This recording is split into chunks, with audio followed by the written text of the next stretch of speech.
Sa hirap ng buhay, huwag tayong magtapon ng kanin. Pwede natin ito gawa ng paraan. At pwede nating pasarapin katulad nito. Ano nga ba ang mga kailangan? Yung natira mong kanin, ayan. Meron akong 3 cups. Naglagay lang ako ng tubig na 3 cups din.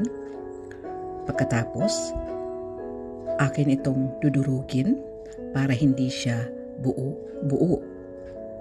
Pagkatapos, salain natin. Gawin natin ito ng 2 beses. At pagkatapos, iset aside natin. Maganda ng ibang ingredients, bawang at sibuyas. At meron ako natirang beef, hiniwa ko lang siya.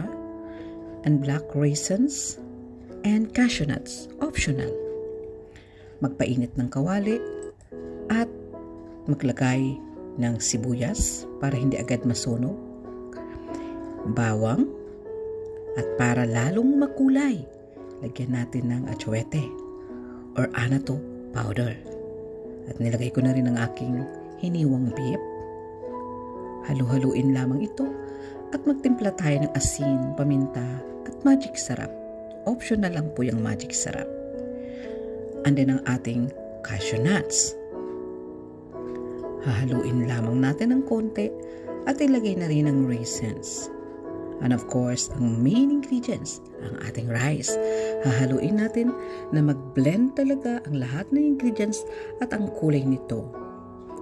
Tikman natin kapag matabang, lagyan natin ng additional salt and pepper. At ayan na. Kailangan iga ang ating paggawa, hindi basa. And the next, ilagay na natin ito sa malinis na plato for presentation. Mahalaga po yan. Ayan, o diba? Ang sarap niyan, hindi ka magsisisi.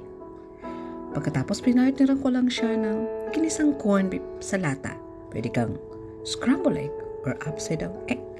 At meron kaming prutas, o diba? Lalong may excite ang papakainin ko nito. Kaya, huwag magtapon ng kanin. God bless!